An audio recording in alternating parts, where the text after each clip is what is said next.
గురువు గారు ఇంకోటొచ్చేసి కొంతమంది ఈ ఇంట్లో పూజా మందిరాలు నిర్మించుకునేటప్పుడు చంద్రకాంతి గాని, సూర్యకాంతి గాని ఇంట్లో పూజా మందిరంలో పూర్తిగా పడనివ్వకుండా మూసేసి కట్టిస్తూ ఉంటారు. అవును. మరి అలా కట్టించడం కరెక్టే అంటారా?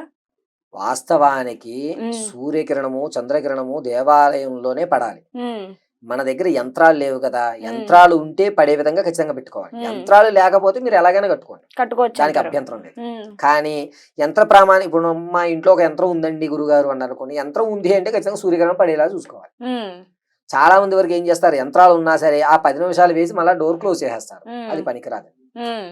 ఖచ్చితంగా యంత్రం ఉంది అంటే హ్మ్. మీరు సూర్యకిరణాలు, చంద్రకిరణాలు లోపల పడే విధంగా చూడవలసిందే. హ్మ్. అది విషయం. ఇంకోటొచ్చేసి మరి తలుపుల మీద కొంతమంది అందంగా కనిపించాలి అననేసి గుడిలో ఉండే గంటల్ని నిర్మిస్తూ ఉంటారు. చిన్న అవును. చిన్న గంటల పద్ధతిలోని. అలా గంటల టైప్‌లో పెట్టుకోవచ్చంటారా? పెట్టుకోవచ్చండి. హ్మ్. దానివల్ల వచ్చే ఇబ్బంది ఏమీ లేదు. హ్మ్. గంట శబ్దము అనేటువంటిది దేవుడి మందిరంలో ఉన్నటువంటి వ్యవస్థకి హ్మ్. ఎట్టి ఆక్షేపణ ఉండదు. ఎందుకు హ్మ్. అనంటే ఇల్లు ఎప్పుడు కూడా నిద్రపోకూడదని సామెతండి. హ్మ్. నెగెటివ్ ఎనర్జీ ఎప్పుడు లోపల ప్రవేశిస్తుంది అంటే మీరు ఖాళీగా ఉన్నారనుకోండి మీ మైండ్‌లో అనేకమైన ఆలోచనలొస్తాయి. మీరు హ్మ్. వర్క్ బిజీలో ఉన్నారనుకోండి ఆలోచనలొస్తాయా? రావు. హుహు. కానీ ఆ టయానికి మా వారు భోంచేశారా? మా పిల్లలు ఈరోజు ఎగ్జామ్ ఎలా రాసాడు? ఎలాగైతే ఆలోచించుకుంటామో దేవుడి మందిరంలో ఉండే గంటల శబ్దం వల్ల నెగెటివ్ లోపలికి రాదమ్మా. హ్మ్. అర్థమైందా? నెగెటివ్ లోపలికి రాదు కాబట్టి గంటలు పెట్టుకోవచ్చు. హ్మ్. అయితే దాని మీద దేవతామూర్తులు శ్రీచక్రాలు చెక్కిస్తున్నారు. అది హ్మ్. చెక్కించకూడదు. హ్మ్. అలంకరణగా గంటలు చెక్కించుకోండి. హ్మ్. శుభక్ష శీఘ్రంగా ఉంటుంది. కొంతమంది శ్రీచక్రం కూడా ఈ డిజైన్‌గా బావుంటుందని చెప్తున్నారు. అవునవును. అది ఖచ్చితంగా తప్పది. హ్మ్. గంటల వరకు ప్రామాణ్యత ఉంది. హ్మ్.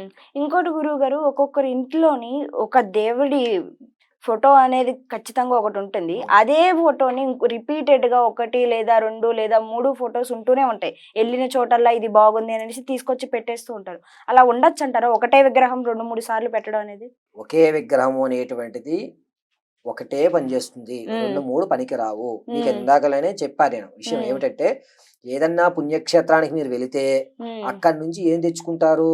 కేవలం ఉదకం అంటే నీరు హ్మ్. తెచ్చుకోవాలి. హ్మ్.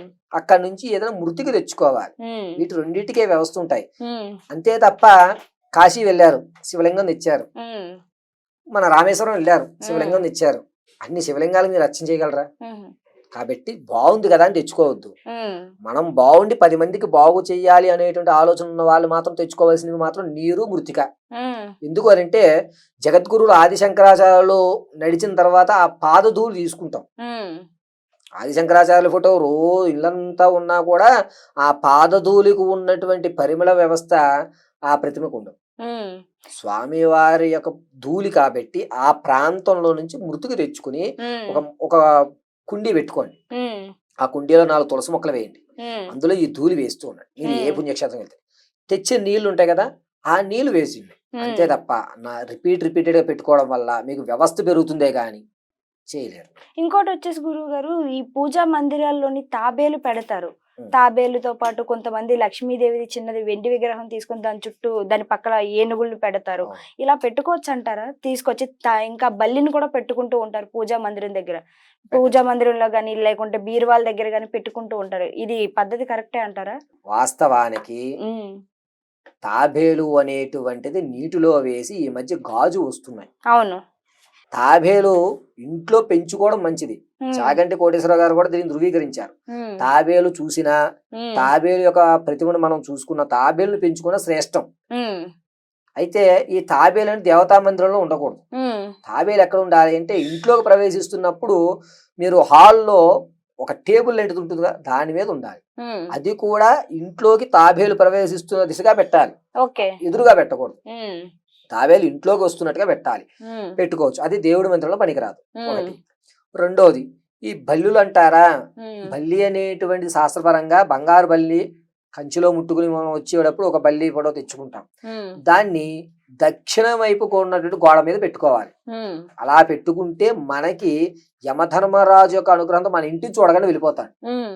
అంతే తప్ప దాన్ని పూజా మందిరంలో పెట్టకూడదు. హ్మ్. బల్లిని కూడా. హ్మ్. రెండోది ఈ యొక్క బల్లి శాస్త్రానికి సంబంధించిన వ్యవస్థ ఉండడం వల్ల కొన్ని హ్మ్. కీడులు జరుగుతాయి కాబట్టి అటువంటి తెచ్చిపెట్టుకుంటే ఎప్పుడైనా ఏదన్నా సందర్భంలో బల్లి మన మీద పడినా ఆ యొక్క ప్రతిమకు నమస్కారం చేయొచ్చు. హ్మ్. కాబట్టి బల్లి అనేటువంటిది ఇంటి గోడ దగ్గర దక్షిణం వైపు గోడకే ఉండాలి. ఉమ్, ఇది ఖచ్చితం. ఉమ్, ఈ తాబేలు ఇంట్లో ప్రవేశించినప్పుడు ఎదురుకుండా ఉన్నటువంటి డెస్క్ మీద టేబుల్ మీద మన ఇంటిలోకి ప్రవేశిస్తున్నట్టుగా ఉండాలి తప్ప దేవుడి మందిరంలో పెట్టకూడదు. దేవుడి ఓకే. మందిరంలో ఉండవలసిన ఇవే, ఉమ్. ఖచ్చితంగా ఇవే ఉండాలి. మరి ఈ లక్ష్మీదేవి ఏనుగుల్ని పెడుతూ ఉంటుంది. లక్ష్మీదేవి గజేంద్ర మోక్షం చేసినందుకు గాను నారాయణుకి లక్ష్మీదేవికి గాను పెట్టుకుంటారు. అది ఉమ్, అలంకార ప్రాయతం, ఉమ్, పెట్టవచ్చు, దానికి ఉమ్, తప్పిదం లేదు. ఉమ్, అది మీ స్తోమతలు. ఉమ్, చెప్పాను కదా, ఇక్కడ మనం లక్ష్మీ నరసింహ స్వామిని పెడతాం కదా, ఒకవేళ మీ ఇంటి వైపు లక్ష్మీదేవి ఇక్కడ పెట్టుకోండి ఏనుగులు. ఉమ్, ఈ ఎదర మాత్రం పెట్టకూడదు. ఉమ్, ఎవరి యొక్క వాహన ప్రీతత్వంలో వాళ్ళనే పెట్టుకోవాలి. ఉమ్, గణపతి దగ్గర మూషికం, ఉమ్, సుబ్రహ్మణ్య స్వామి దగ్గర మయూరం, ఉమ్, సర్పం, ఈశ్వరుడి దగ్గర సర్పం పెట్టొచ్చు, ఉమ్, నందీశ్వరుడు. అమ్మవారి దగ్గర గౌరీదేవి దగ్గర సింహం. ఉమ్, ఆ తదనంతరం మన నారాయణ దగ్గర అంటే వెంకటేశ్వర స్వామి వారి దగ్గర గరుడ. ఉమ్, ఆ తదనంతరం గరుడ సర్పం రెండిట్లో ఏదైనా పెట్టవచ్చు. ఉమ్, తదనంతరం లక్ష్మీదేవి దగ్గర ఏనుగులు, ఉమ్, తామర పూసలు పెట్టాలి. ఉమ్, తామర అటు ఇటు ఏనుగులు పెట్టిన తర్వాత మధ్య స్థానంలో తామర పూసలు పెట్టండి, ఉమ్, క్షేమదాయకం కావాలి. ఉమ్, ఆ తదనంతరం కాశీ విశ్వేశ్వరి ఒక విగ్రహం తెచ్చుకుంటారు. ఉమ్, ఆవిడ్ని ఇక్కడ ఈ స్థాయి చెప్పాను, గౌరీదేవి అని చెప్పాను చూసారా, అక్కడ అన్నపూర్ణేశ్వరిని కూడా పెట్టొచ్చు మనం. ఓకే. అన్నపూర్ణేశ్వరిని ఒక చిన్న పాత్రలో బియ్యం పోసి ఉమ్, అమ్మవారిని కూర్చోబెట్టుకోవాలి. లక్ష్మీదేవిని ధనం వేసి అటు ఇటు 2 ఏనుగులు పెట్టి 4 తామర పూసలు పెట్టి అమ్మవారిని పెట్టచ్చు. ఉమ్, సరస్వతీదేవి దగ్గర రోజు ఇక్కడ గురు పరంపర అని చెప్పాను చూసారా, ఇక్కడ సరస్వతిని పెట్టుకోవాలి. ఉమ్, ఆ గురు పరంపర దగ్గర సరస్వతిని పెడతాం కదా, ఆ సరస్వతీదేవి దగ్గర వీలుంటే స్తోమత ఉన్న వాళ్ళు ఏంటంటే వెండిది మనకి పుస్తకం కలం అని దొరుకుతాయి, ఉమ్, అవి పెట్టుకోవాలి అక్కడ. ఉమ్, దానివల్ల రాత మారుతుంది అని లెక్క, ఉమ్. అర్థమైందమ్మా, అక్కడ పెట్టుకోవాలి. గురుగారు, మరి కొంతమంది ఇళ్లలోని మనం అనుకున్న ఈ పద్ధతి ప్రకారం కొన్న ఇళ్లలో అయితే ఇదే ముఖంతో ఉండవు మనకి. ఉండవు. మరి అలాంటప్పుడు వాళ్ళు ఇచ్చిన వైపు నుంచి మనం ఏమైనా మార్చుకోవచ్చు అంటారా? ఇచ్చిన వైపు నుంచి ఏంటేనమ్మా, ఉమ్, మీరు ఎటు తీసుకున్నా ఏ ఇంటి తీసుకున్నా ఉమ్, తూర్పు వైపుగా వచ్చే వ్యవస్థే ఉంటుంది. ఉమ్, ఇక్కడ ఒక విషయం చెప్తాను, గుర్తుపెట్టుకోండి. ఉమ్, దేవాలయంలో విగ్రహాలన్నీ కూడా ఉమ్, తూర్పు వైపునే చూస్తుంటాయి. అవును. ఎందుకంటే సూర్యుని యొక్క కిరణాలు నేరుగా స్వామివారి పాదాలను పడి ఆ కింద యంత్రం అనేటువంటి ప్రతిష్ఠ చేస్తాం. ఉమ్, ఆ యంత్ర ప్రతిష్ఠ, ఇది చదివేటువంటి శబ్దము మంత్రము, ఇవి రెండూ కూడా మిళితమయ్యి ఉమ్, స్వామివారి యొక్క తేజస్సు ఉద్భవమయ్యి స్వామివారి యొక్క తేజస్సు ఎదురుకొండా ఉన్న ధ్వజస్తంభానికి చేరుతుంది. ఉమ్, అందుకే మనకు అక్కడ దేవాలయంలో పాజిటివ్ వైబ్రేషన్స్ ఉంటాయి, నెగిటివ్ మ్మ్. ఉండవు. ఎందుకంటే మ్మ్. ఎప్పుడు నిత్యము ఏదో ఒక స్మరణ జరుగుతూ ఉంటుంది. ఉమ్, మీకు ఇంకొక విషయం ఏంటంటే, తిరుపతి వెళ్ళారనుకోండి, గోవిందా అని ఎవరో ఎక్కడో పలికితే మీరు ఆటోమేటిక్గా అంటారు గోవిందా అవును. గోవిందా అంటుంటారు. అలా కాకుండా మిగిలిన దేవాలయాల్లోకి వెళ్ళి మీరు మామూలుగా నమస్కారం చేస్తారు, మామూలుగా ఎవరైనా ఏమన్నా అంటే మాట్లాడరు. ఉమ్, ఇలాగా మన యొక్క వ్యవస్థలో ఏమవుతుంది అంటే, దేవుడి మందిరం ఏ దిశలో ఉన్నా తూర్పు వైపు భగవంతుడు చూస్తుంటాడు. ఉమ్, అర్థమైందమ్మా.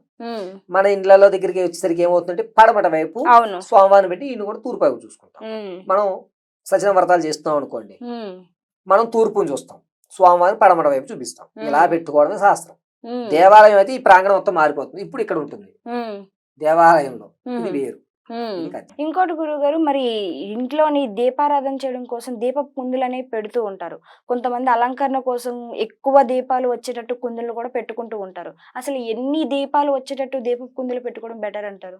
వాస్తవానికి పూజ చేసే పద్ధతులు 3 ఉంటాయండి. ఉమ్, మీరు ఎన్ని దీపాలు వెలిగించారనేది ప్రామాణ్యం కాదు, ఉమ్, ఎంత భక్తితో చేసామనేది ప్రామాణ్యం. ఉమ్, ఒక విషయం ఏమిటంటే, కోతి పిల్లను వదిలేసి వెళ్ళిపోతుంది, ఉమ్, పిల్ల వెళ్ళి తల్లిని పట్టుకోవాల్సిందే.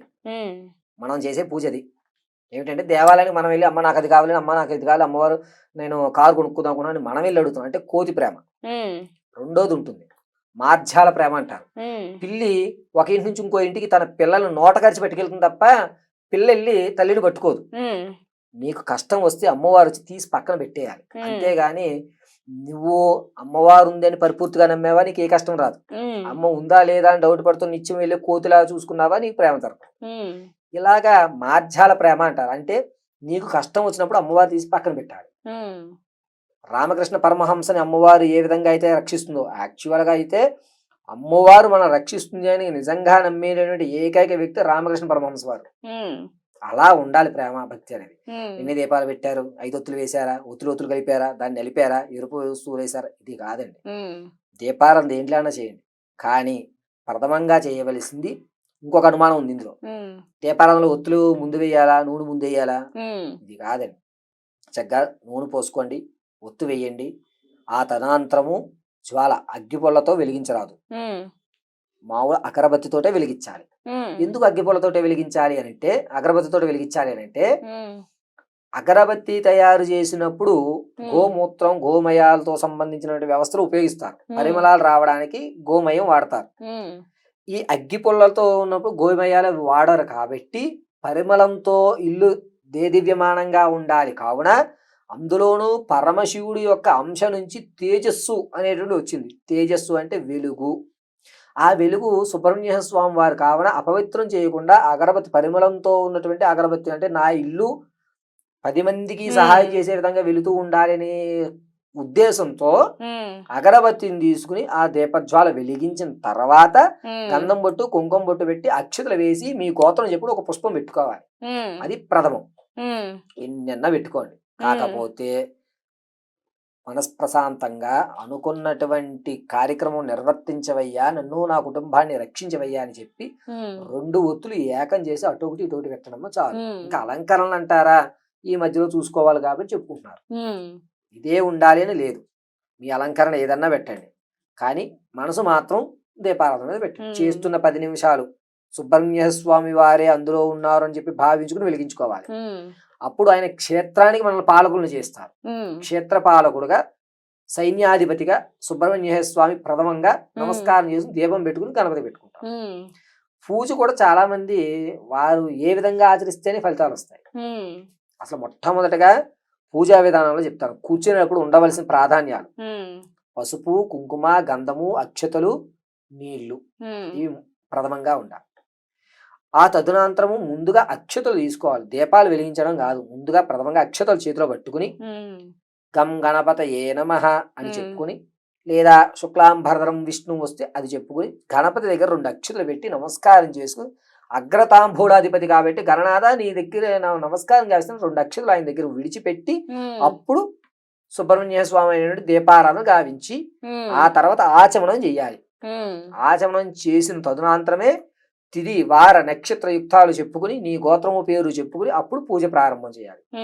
ఎట్టి పరిస్థితుల్లోనూ ఈ రోజు పెట్టినటువంటి పుష్పాలు ఇవాళ పూజ చేసేసాం, ఆ పుష్పాలు ఉన్నాయి, అవి రేపటి రోజు తీసేయవలసిందే. నువ్వు ఏదో కాలమాన పరిస్థితుల్లో రేపొద్దున పుష్పాలు కొనలేదు, నష్టం ఏమిటి? అక్షతలు 1000 పుష్పం కదా, తప్పేమీ లేదమ్మా. ఖచ్చితంగా పుష్పాలు పెడితేనే వరం వస్తుంది అనేది కాదు. భక్తితో నువ్వు చిన్న బిలవం పెట్టిన, చెంబు నీళ్లు పోసిన శివుడు పరమశిస్తాడు. అటువంటిప్పుడు అక్షతలు వేస్తే ఎందుకు అనండు? కావున నిర్మాల్యం ఖచ్చితంగా తీసేయాలి. నిర్మాల్యం తీసిన తర్వాత కొత్త నిర్మాల్యం పెట్టుకోవాలి. ముందుగా రాగానే ఫస్ట్ నిర్మాల్యం తీసేసుకుని చక్కగా పక్కగా పెట్టేసుకుని నేను చెప్పిన 5 పదార్థములు అక్కడ పెట్టేసుకుని దీపారాధన రెడీ చేసుకుని చక్కగా పూజ గావించుకోవాలి. నిజంగా గురువు గారు, మీరు చెప్పేది వింటుంటే ప్రతి ఒక్కరి ఇంట్లోనూ కూడా ఇలాంటి సర్దుబాట్లు చేసుకోవడం వల్ల మనశ్శాంతి అనేది దొరుకుతుంది. ఎందుకంటే చిన్న చిన్న తప్పులు చేయడం వల్ల మన ఇంట్లో ఉన్న మనశ్శాంతిని కోల్పోతూ ఉంటాం.